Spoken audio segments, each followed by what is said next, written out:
Welcome to Comic Construction. Today we're answering the question, whatever happened to the gallery editions for Marvel Comics? These books are oversized hardcovers at 9.5 by 13.25 inches. One of the challenges of the line is the size.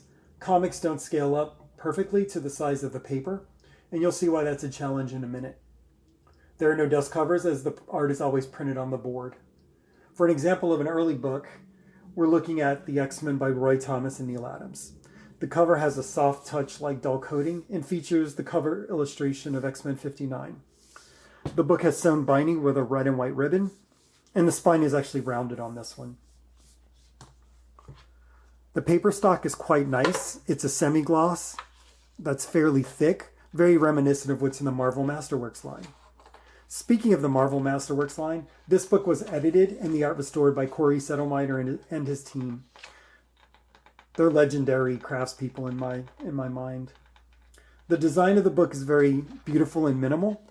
In the intro section, you get this cool half-tone reduction of the illustration of Havoc from a famous cover Neil Adams did. You get some background work, and then we get right into the book itself. The other big design element is this half-tone background, which is really just this cover blown up and reduced to a halftone. It's really cool. There is like an old school solid black drop shadow on it that's kind of unnecessary but not very distracting. It feels very in line with an old comic book, so that's cool. Looking at the art, you can see that this team decided just to center the art in the page, right? So because of the size of the book and the comics not scaling up, your borders at the left and right versus the top and the bottom are not exactly the same.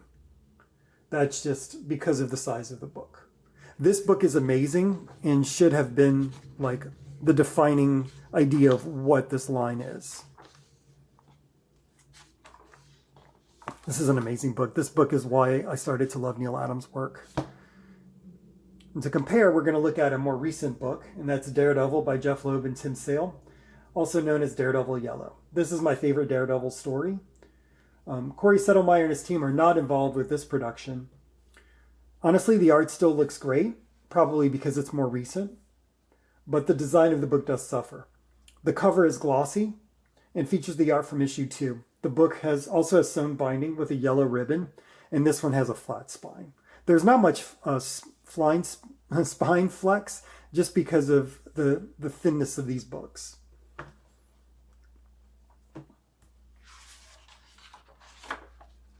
The paper is thinner than what's in the X-Men gallery edition. It feels more like what's in an omnibus now. Unfortunately, due to the height-width ratio of the book, that makes this paper feel a little flimsy, especially if you're laying down to read it and you have it propped up. The design in this section of the intro section is very striking. Based on the font used in this introduction, I have a feeling this is just blown up from a previous printing. Now we run into the problem. This team decided to add borders to the pages rather than centering the art. So that works if it's a double page spread like here. But if you're looking at 2 pages, you're pushing the art into the gutter, really. Now, luckily on these Jeff Loeb, Tim Sale books, they're not affected. I didn't have a problem reading a single word in any of these volumes, and I read Captain America White, Spider-Man Blue, and Daredevil Yellow. But it was a real problem with Daredevil Born Again, to the point that I immediately sold that book when I got it. I think I got 2 issues in, and there were several word balloons I couldn't even read because they were lost in that gutter between pages. Now, the decision to add this border feels like a decision made by a graphic designer very early in their career. It's a bit distracting. And I don't mean this as a slight, but when starting out, most graphic designers, and I was one of these people, feel the need to really make their design obvious. But as we mature as designers, our design tends to become more minimal and clear, more Bauhaus, if you will. Like I said, luckily the border doesn't affect these books negatively, but it really was a game. It really did ruin Born Again. If these borders were not added and the art was just like centered, this would be my favorite format. I love the really oversized pages. You can just see like every brush stroke. Especially with Tim Sale's art, like all the grayscale in the definition of the muscles, it's beautiful. The gallery edition line is being eliminated, I guess you could say. It's being replaced by what Marvel's calling the Marvel Masterpieces format. It'll be the same size, but it's going to include everything within the story. So it'll include classic ads, editorials, bullpen bulletins, and letter pages.